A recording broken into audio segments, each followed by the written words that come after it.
कहते हैं। ये दिमाग में आप बैठा के चलिएगा कि उस मटेरियल को कौन सा मटेरियल कहते हैं, इलास्टिक मटेरियल कहते हैं।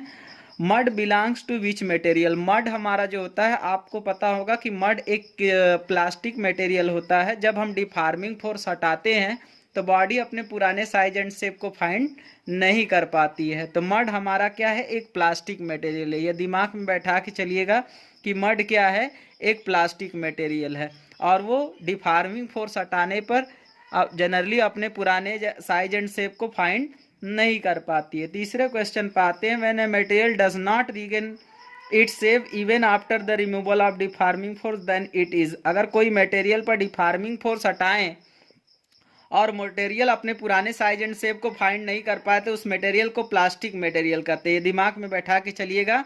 और फिर अगला क्वेश्चन ये कर रहा है कि in a solid intermolecular force are, तो इंटरमॉलिक्यूलर फोर्स में दोनों फोर्स होते हैं, फोर्स ऑफ अट्रैक्शन भी होता है और फोर्स ऑफ रिपल्सन भी होता है। अगर हम नेट फोर्स की बात करें तो नेट फोर्स जो होता है वो आपका दोनों लोगों को मिला करके होता है, जिसका फार्मूला आता है -AR⁷ अब प्लस BR⁴ होता है। तो इंटरमॉलिक्यूलर फोर्स की बात करें तो इंटरमॉलिक्यूलर फोर्स में दोनों फोर्स होते हैं। ये दिमाग में बैठा के चलिएगा कि फोर्स ऑफ अट्रैक्शन भी होता है और साथ में फोर्स ऑफ रिपल्सन भी होता है। The deforming force produce in its shape of the body without changing its volume, अगर कोई वॉल्यूम में चेंजिंग नहीं कर रहा है तो लॉन्गिट्यूडनल और वॉल्यूमेट्रिक तो हो नहीं सकता। तो अर्थात यहाँ पर जो होगा वो शियर स्ट्रेन होगा। ये दिमाग में बैठा के चलिएगा। When a spiral spring is stretched by a force, the strain is produced, अगर हम किसी स्पाइरल बाइंडिंग को अगर खींचते हैं तो देखिएगा उसमें दो तरह का चेंजिंग होता है, एक लेंथ में चेंजिंग होता है और दूसरा उसके शेप में भी जो है कुछ ना कुछ एंगल में बढ़ोतरी हो जाती है। तो वहाँ पर जो प्रोड्यूस होगा लॉन्गिट्यूडनल भी होगा और साथ में शियर स्ट्रेन भी होगा। और लॉन्गिट्यूडनल स्ट्रेन जनरली हम लोग यूज़ करते हैं बेटा यंग मॉडुलस में। लॉन्गिट्यूडनल स्ट्रेन हमेशा जनरली हम लोग किस में यूज़ करते हैं, यंग मॉडुलस में यूज़ करते हैं। तो आप याद रखिएगा कि लॉन्गिट्यूडनल स्ट्रेन किस में यूज़ होता है, तो याद रखिएगा कि जनरली लॉन्गिट्यूडनल का यूज़ हम लोग सॉलिड में ही करते हैं क्योंकि यंग मॉडुलस उसी में यूज़ होता है। तो याद रखिएगा कि सॉलिड में होगा। अगला हम क्वेश्चन देख रहे हैं कि एक मेटेलिक क्यूब है, इस side is 10 centimetre subjected to a shear force of 100 kgf, calculate the shear produce. Shear produce कितना होगा इसमें ये निकालना है। तो शियर प्रोड्यूस आप आसानी से निकाल सकते हैं, उसमें कोई दिक्कत नहीं है। शियर प्रोड्यूस को अगर निकालना है तो आप आसानी से निकाल सकते हैं। 100 kgf का लोड दिया है तो 100 kgf है तो उसको 9.8 से मल्टीप्लाई कर देंगे तो न्यूटन में कन्वर्ट हो जाएगा। और साथ में एरिया का हर एक साइड 10 सेंटीमीटर दिया है तो 0.1 मीटर हो जाएगा। और उसका जब हम कर देंगे एरिया निकालेंगे तो 0.1 मीटर और 0.1 मीटर मतलब 10⁻⁻² मीटर स्क्वायर हो जाएगा। अब P = F/A कर दीजिएगा और आपका जो हो जाएगा स्ट्रेस निकल जाएगा। P = F/A से उसका स्ट्रेस निकल जाएगा। तो स्ट्रेस आ जाएगा उसमें 9.8 × 10⁴ के आसपास आएगा आपका। अगला क्वेश्चन कह रहा है कि if the length of the wire is reduce to half, जितना लेंथ में हाफ करेंगे उतना इंक्रीजिंग में भी करना पड़ेगा तभी जा करके सेम होगा। इसके बाद a wire of length is 2.5 metre, strain दे दिया है, डेल्टा L/L का यूज़ करिएगा, यही आंसर आएगा। अगला क्वेश्चन में कह रहा है कि एक क्यूबिकल ऑब्जेक्ट है, उसका हर एक साइड 0.2% है तो 0.2% तो लेंथ अगर हम निकालें तो डेल्टा L/L हो जाएगा 2/100, तो 2/100 मतलब 0.02 आ जाएगा। तो वॉल्यूम जब निकालेंगे तो आपको ऐसे बताएगा कि जो पावर होता है वो पहले चला आता है तो यहाँ 3 पहले चला आएगा, डेल्टा A/A तो 0.06 आ जाएगा।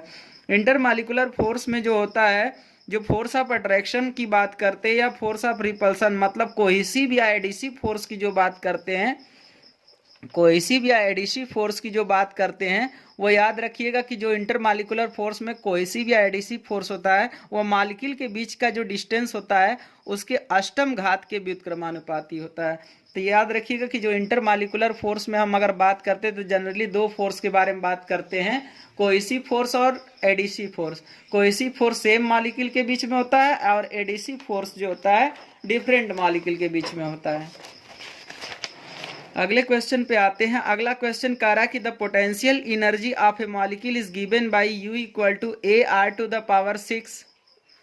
AR⁴ है इसके बाद the potential energy is equal to, potential energy कितना होगा ये आपसे पूछा जा रहा है कि इसमें पोटेंशियल एनर्जी कितना होगा।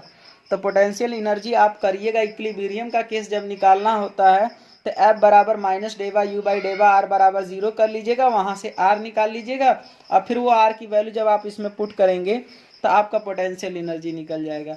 ब्रेकिंग स्ट्रेस में अगर ओरिजिनल उसके खुद के वेट के कारण अगर आप लेंथ निकालना चाहते हैं तो उसके खुद के लेंथ के कारण कितने लेंथ पर वो ब्रेक होगा, L बराबर P बाई रोजी लगाइएगा, आपका आंसर आ जाएगा। अगले क्वेश्चन पे ध्यान देते हैं। If the large deformation takes a place between the elastic limit and fracture point, अगर कोई ऐसा मटेरियल होगा जिसमें इलास्टिक और प्लास्टिक दोनों का प्रॉपर्टी रखता हो तभी ना लार्ज डिफॉर्मेशन शो करेगा।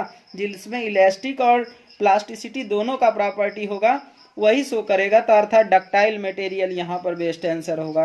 Which of the following substance is highest elasticity, कौन सा मटेरियल है जिसमें हाईएस्ट इलास्टिसिटी होगा।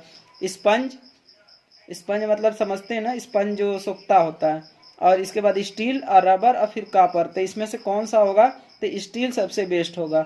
इक्विवेलेंट यंग मॉडुलस अगर आपको सीरीज में निकालना होगा तो इसका आंसर आएगा 2y1y2 अपन y1 प्लस y2।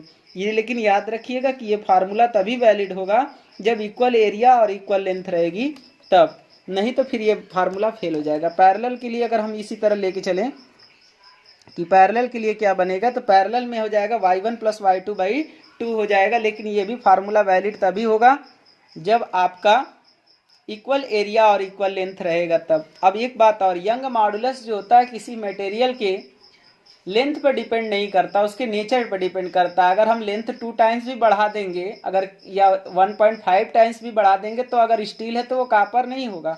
अर्थात किसी मटेरियल का जो है यंग मॉडुलस उसके नेचर पर डिपेंड करता है, न कि उसके लेंथ पे, अर्थात रिमेन सेम रहेगा बढ़ाने के बाद। अगला क्वेश्चन की ओर ध्यान देते हैं। करा कौन सा मटेरियल ऐसा है जो कि इसमें से डक्टाइल को शो कर रहा है और कौन सा ब्रिटिल मटेरियल को शो कर रहा है। तो देखिए, जो ब्रिटिल मटेरियल होते हैं जैसे कांच जो हो जाता है वो जल्दी से ही टूट जाता है, अर्थात वो प्लास्टिक रेंज में पहुंचबा नहीं करता, इलास्टिक रेंज के बाद ही मटेरियल ब्रेक कर जाता है। तो ब्रिटिल मटेरियल जल्दी ब्रेक कर जाते हैं, और डक्टाइल मटेरियल में इलास्टिक रेंज भी होता है और साथ में प्लास्टिक रेंज भी होता है, तो अर्थात उसमें डिफॉर्मेशन ज़्यादा होता है। तो मटेरियल ए जो होगा वो डक्टाइल को शो करेगा और मटेरियल बी जो होगा वो ब्रिटिल मटेरियल को शो करेगा, क्योंकि ब्रिटिल मटेरियल में जो होता है इलास्टिक लिमिट के बाद मटेरियल ब्रेक कर जाता है।